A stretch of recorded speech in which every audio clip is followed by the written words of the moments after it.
Hello दोस्तों, आप सबका स्वागत है हमारे आज के इस वीडियो में। दोस्तों, रामायण हिंदुओं का एक पवित्र ग्रंथ है और हिंदू धर्म में रामायण का विशेष स्थान है क्योंकि रामायण का जो संबंध है वह भगवान श्री राम से है। दोस्तों, हिंदू धर्म में भगवान राम और महाकाव्य रामायण का एक बहुत ही विशेष स्थान है। मूल रामायण की जो रचना है वह ऋषि वाल्मीकि द्वारा की गई थी, जो संस्कृत भाषा में थी। लेकिन दोस्तों, कई अन्य संतों और तुलसीदास जैसे कुछ प्रसिद्ध वैदिक विद्वानों ने भी इनके अन्य संस्करणों की रचना की है, जो सरल भाषा में की गई थी। जैसे कि दोस्तों, रामायण के बारे में हम सब बचपन से सुनते आ रहे हैं। रामायण में ऐसी बहुत सारी छोटी बड़ी घटनाएं हैं जिनके बारे में ज्यादातर लोग तो जानते हैं, लेकिन कुछ घटनाएं ऐसी भी हैं जिनके बारे में शायद ही आपने सुना होगा। तो चलिए दोस्तों, आज के वीडियो में हम उन्हीं घटनाओं पर चर्चा करते हैं। तो बने रहिए हमारे साथ इस वीडियो के अंत तक। दोस्तों, भगवान राम विष्णु के 7वें अवतार थे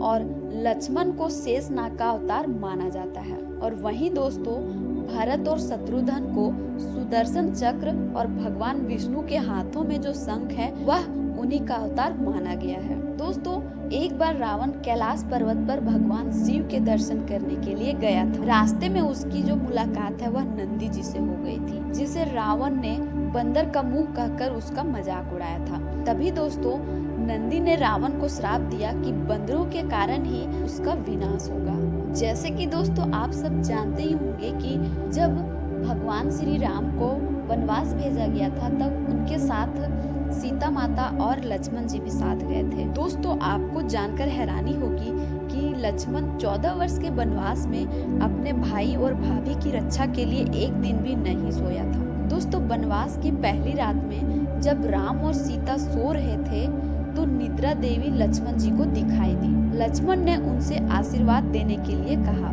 कि उन्हें कभी नींद न आए। तभी निद्रा देवी ने उनसे पूछा कि क्या आपकी जगह कोई और सो सकता है। तब लक्ष्मण ने सलाह दी कि उनकी पत्नी उर्मिला सो सकती है। यह सुनकर निद्रा देवी उर्मिला से पूछती है और उर्मिला इसे खुशी पूर्वक स्वीकार कर लेती है। दोस्तों, राम सेतु को बनाने के लिए कुल 5 दिन का समय लगा था। यह पुल 100 योजन लंबा और 10 योजन चौड़ा था। दोस्तों, एक योजन बराबर होता है लगभग 13 किलोमीटर। जब भगवान राम ने वरुण से समुद्र को स्थानांतरित करने के लिए कहा ताकि वह और उनकी सेना इसे पार कर सके, तभी दोस्तों वरुण ने उनकी बात को नहीं सुना। इससे भगवान श्री राम जी जो है वह क्रोधित हो, इस वजह से भगवान क्रोधित हो गए थे। इसलिए उन्होंने वरुण को स्थानांतरित करने के लिए अपने शक्तिशाली ब्रह्मास्त्र का उपयोग किया। तभी वरुण ने श्री राम को सहायता करने का अनुरोध किया।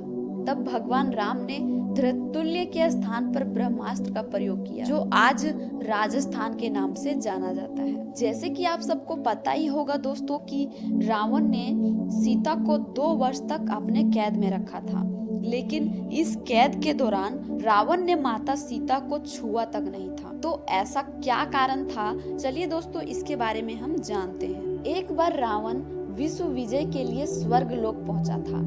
तब वहां उसे रंभा नाम की अप्सरा दिखाई दी थी। वासना की इच्छा से रावण ने उसे पकड़ लिया। तब रंभा ने कहा, आप मेरे से इस तरह का व्यवहार नहीं कर सकते हैं। मैं आपके बड़े भाई कुबेर के बेटे नल कुबेर के लिए आरक्षित हूँ, इसलिए मैं आपकी पुत्र वधू के समान हूँ। लेकिन दोस्तों, रावण ने उनकी एक भी बात को नहीं सुना और रंभा के साथ दुर्व्यवहार किया। दोस्तों, यह बात जब नल कुबेर को पता चली तो उसने रावण को श्राप दिया कि अगर किसी स्त्री की इच्छा के बिना जब वह उसे स्पर्श करने की कोशिश भी करेगा तो उसका सर 100 टुकड़ों में बट जाएगा। दोस्तों, जब भगवान श्री राम वनवास में गए थे तब उन्होंने सबसे पहले अपने 14 वर्ष के वनवास के दौरान भारत की सभी जातियों और संप्रदायों को एक सूत्र में बांधने का कार्य किया था। एक भारत बनाकर उन्होंने सभी भारतीयों को एक कर अखंड भारत की स्थापना की। तो दोस्तों, आज का वीडियो यही था। अगर वीडियो अच्छी लगी हो